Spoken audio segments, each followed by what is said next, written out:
Sir ஆனால் இப்போ இந்த விதத்தில் சார் நீங்கள் நம்பகத்தன்மைன்னு சொல்கிறீங்க. நம்பகத்தன்மை இன்னைக்கு ரொம்ப குறைவாக இருக்குது.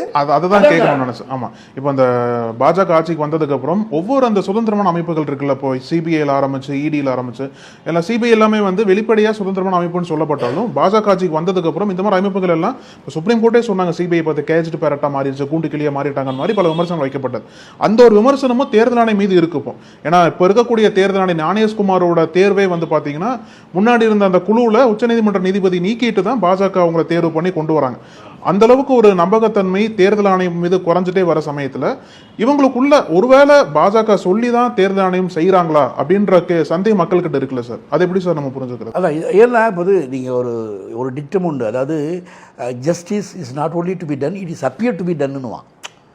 அது பார்க்கறதுக்கும் வந்து ஒரு ஜஸ்டிஸ் இருக்கிற மாதிரியான அதில் தான் இப்போ ஃபெயிலியர் ஆகிருக்கு.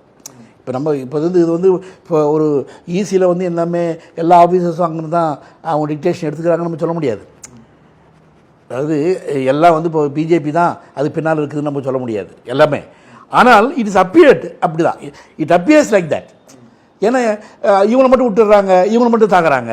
குறிப்பிட்ட இஸ்லாமிய மக்கள் மட்டும் இல்லைங்க, அது மட்டும் இல்லைங்க. அது ஒன்று இஸ்லாமிய மக்கள் விஷயம், அது உள்ள அது வேறு விஷயம். இப்போ ஒரு எதிர்கட்சி ராகுல் காந்தி வந்து எதிர்கட்சி ஆள், அவர் வந்து ஒரு குற்றச்சாட்டு வைக்கிறார், ஓட் சோரின்னு ஒரு குற்றச்சாட்டு வைக்கிறாரு. அது சில எவிடன்ஸ் காட்டுறார். ஒரே ஒரு வீட்டில் வந்து இவ்வளோ பேரை நீங்கள் ஓட்டராக வச்சுருக்கீங்க, அங்கே போய் பார்த்தா அப்படி ஒரு ஆளுங்களுக்கு இல்லை அப்படின்னு ஒரு மிகப்பெரிய குற்றச்சாட்டு எலெக்ஷன் கமிஷனை பொறுத்த வரைக்கும். இதோட பெரிய குற்றச்சாட்டு இருக்க முடியாது. ஆனால் நீங்கள் அந்த குற்றச்சாட்டை நீங்கள் எப்படி ஹேண்டில் பண்ணணும்?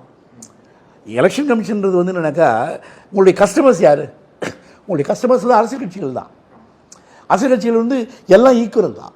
Before you every one is equal. பிஜேபியாக இருக்கட்டும், காங்கிரஸாக இருக்கட்டும், இல்லை ஏடிஎம்கேவாக இருக்கட்டும், டிஎம்கேவாக இருக்கட்டும், எல்லாமே வந்து they are equal before you. ஏன்னா மற்றவங்களுக்கு இப்படி சொல்ல முடியாது. இப்போ அரசியல் கட்சிகள் எல்லாமே வந்து ஈக்குவலாக இருக்கிற ஒரே ஆர்கனைசேஷன் தான் எலெக்ஷன் கமிஷன் ஒன்று தான். எலெக்ஷன் கமிஷன் முன்னால் எல்லா பார்ட்டியும் நீங்கள் வந்து you should keep them in good humour. அதுதான் வந்து ரொம்ப முக்கியமான ஒரு விஷயம். ஆனால் இவங்க பண்ணுற இப்போ இந்த ஈஸி என்ன பண்ணுதுனாக்கா, இப்போது ராகுல் காந்தி மாதிரி ஒரு அப்போசிஷன் லீடர் ஆஃப் அப்போசிஷன் பார்லிமெண்ட்டில் இருக்கிறவர் வந்து ஒரு குற்றச்சாட்டு வைக்கிறார். அந்த குற்றச்சாட்டு சரியா தப்பா அப்படின்றதுக்கு நம்ம வரல. ஒரு குற்றச்சாட்டு வித் எவிடன்ஸ், அதுக்காக ஒர்க் பண்ணி இவ்வளோ டாக்குமெண்ட்ஸ் எல்லாம் பார்த்துக்கிட்டு வெரிஃபை பண்ணி அதை வந்து கீழே போய் கிரவுண்ட் லெவல்லையும் போய் வெரிஃபை பண்ணிவிட்டு ப்ரூவ் பண்ணுறார்.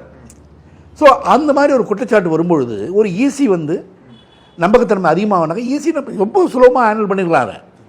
ஈஸியாக பண்ணிக்கலாம் சார், நாங்கள் வந்து அதை என்கொயரி பண்ணுறோம்